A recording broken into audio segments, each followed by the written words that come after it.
Dr. Nick from my academy in Mallorca. Brilliant sunny day, and our air conditioning has broken down, which is probably explains why I'm soaking in sweat. We are a scientific club and we analyse things scientifically. I am a proper scientist, a real scientist, and we analyse the karate rumours, the stuff that's been passed down for thousands of years, and see if they really work. And most of them don't. But we're discussing the 3-inch punch today. And surprisingly, the 3-inch punch does have a lot of redeeming features. I'm going to teach it you today.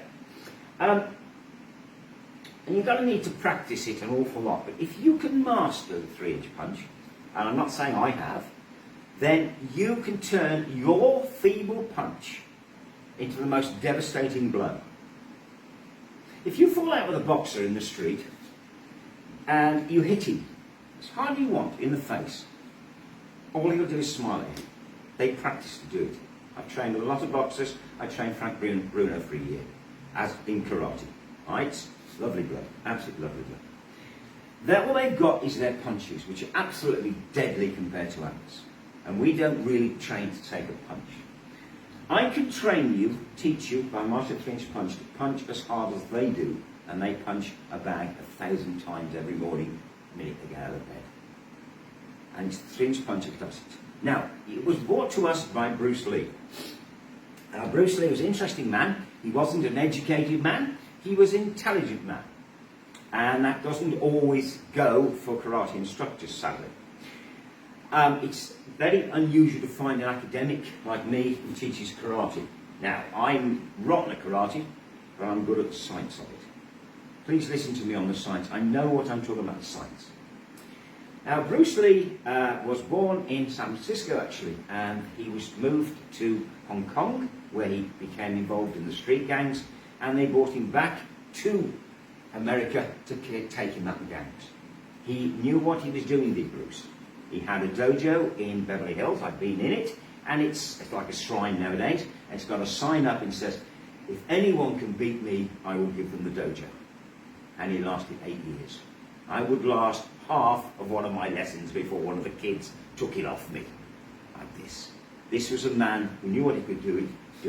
Now, there's lots of stories about some of the hard men of Hollywood actually beating him up, this sort of thing, and I'm sure it's true because he only weighed 7 stone. He weighed less than most of the ladies.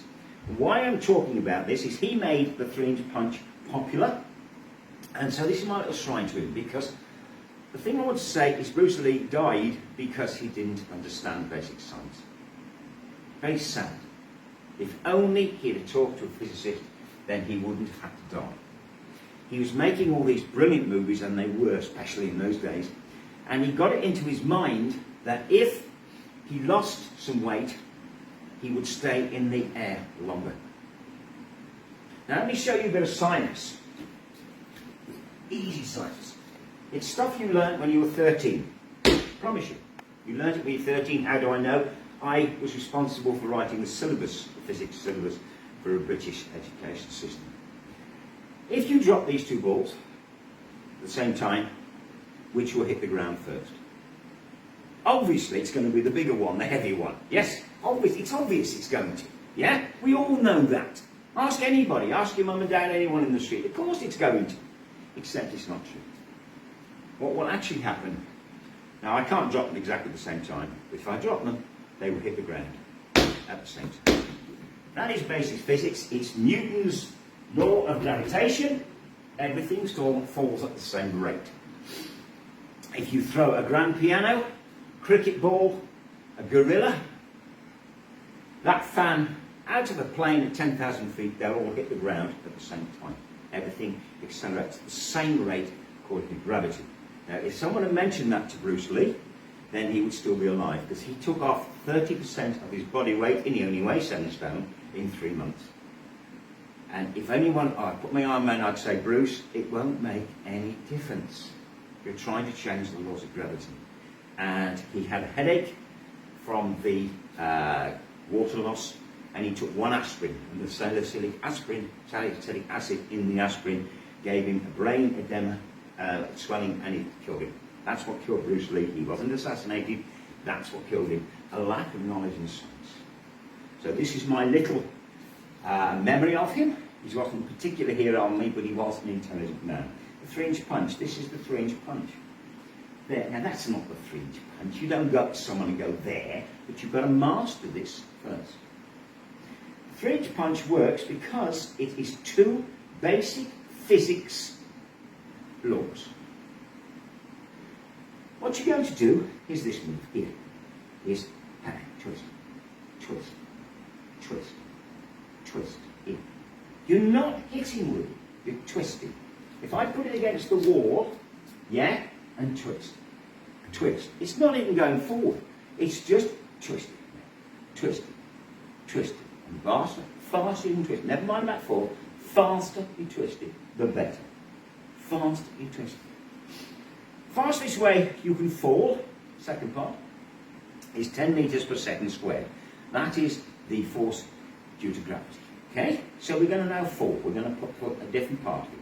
And we're going to fall. We're going to go, hey. You're going to completely relax your body, like someone shot you through a brainstem. And you're going to completely collapse. Hey, and then catch it there. Right. Hey. You don't lower yourself, you collapse. There's no faster way of falling unless someone's pulling you down.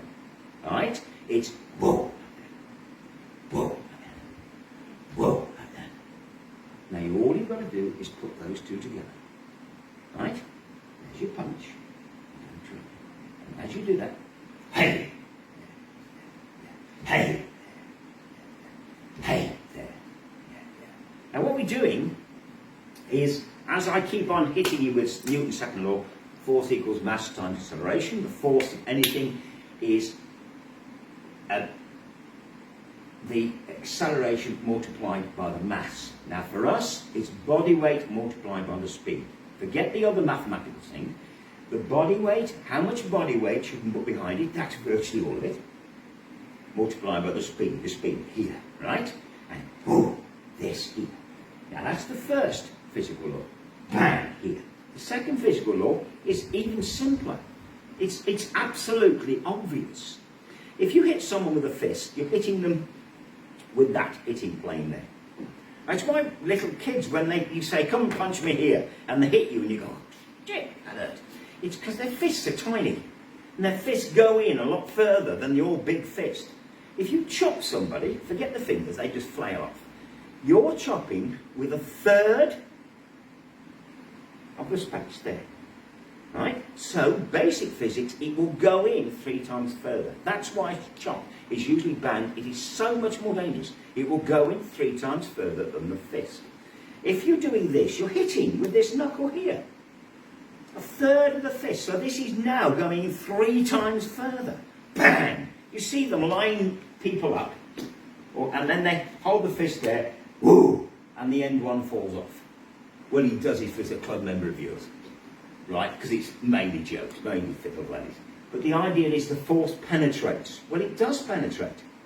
Right? It goes in further than a fist because it is so much smaller. And the force comes from that business. Now, I'm going to show you how to practice this, and I'm going to show you how to put it together. We're going to go to the other side of the dojo. This is where I teach science. So if you can follow me over here.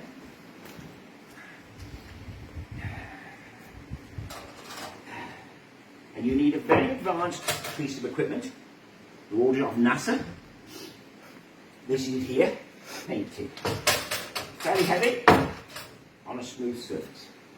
You put your hand against it, and you do that move. Right? I am not hitting the tin. Don't hit the tin. You're not hitting the tin. You're putting your hand against it. And if you just flick it, it'll go like that. But if I put my body weight behind it, watch what happens. And what we do, we practice on either side. Just that move. I bought this, it's so important, I bought the paint can over, right, to the dojo. I find out this morning, got up early to find it out.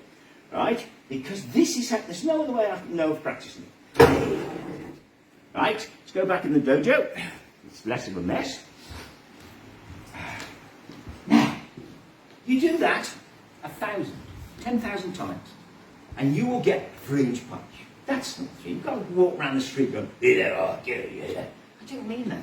You throw your normal punch, right? Throw your normal punch, and right at the last second, bang, you throw the 3-inch punch. Wah, like that. Say hook punch. Wah, like that. Oh, what's the basic? Right, bang, and as you hit him, you sag, and you flick the fingers like that. Have a nice heavy bag to work out on, right? And I've told this before, if you hit the bag and it swings, you think, oh, look at that. What have you done? What possible use is that to you? If you've got, there's a big boxer coming for you in the street, and you hit him, and it pushes him back, do you think that's going to stop him? All that's going to do is annoy him. You hit a heavy bag, that's a person, and you dent it. It stays there, and you dent it, and then you've hit them with a reasonable punch. It's that denting business. So 10,000 times this business, then put it into the heavy bag and don't ever use it except for self-defense, because that's the 3-inch punch. The 1-inch punch, Bruce Lee also made popular. You go that way, then that way. And I can't make it work at all, and I can't see the point of it. So I'm not even going to bother with it. And I say one last thing. If I say Henry Cooper,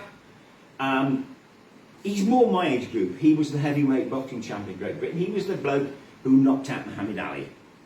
Right? Now, I've told you the story so often, he knocked out Muhammad Ali. Muhammad Ali shouldn't even be saying we're in Henry Cooper. Muhammad Ali was a genius. Henry Cooper was our heavyweight champion. We all loved him, and Henry. But Muhammad Ali was a genius. And when he was fighting Henry, he was taking the mickey out the whole time. Come on, he just changed his name to Muhammad Ali. Come on, what's my name? What's my name? Come on, what's my... Oh, shit! Bang! And he walked on to Henry's hammer. Like one there. And it was the Henry's hammer, Henry's hook, and it was his one good move. And you probably know the story. The bell went. In those days, it ended the count. They got him, they dragged Muhammad Ali, you can see it on YouTube, to the side. Angelo Dundee cut his glove. Gave him 8 minutes to find a new glove. By then, he took Henry seriously. Got him in the next minute or so, finished him off in the corner like this. As he should, because he should have won. We all know he should. But why am I talking about Henry Cooper? He was not an educated man. He wasn't an intelligent man. He still holds the record for the most takes of an advert. Rot aftershave, splash it all over. That's all he had to say, splash it all over. 128 takes. Right? He was a nice man, I think. I never met him. But when I said at Kona Karate, I read everything on all the martial arts to make sure I knew what I was doing, and I read Henry Cooper's book. And he absolutely stunned me, something he said. He said, I was about 8 and I was working out in the bag, and I learned that if I did my hook and I sort of sagged behind it and flipped the wrist at the last second, it turned it into a much better punch. So 20 years before Bruce Lee came along, Henry Cooper was winning the British Championship with a 3-inch punch. That's what made Henry's hammer, and I thought that was quite interesting. Okay folks, I hope to see you all next week. I hope you have weather as good as us. Thank you very much.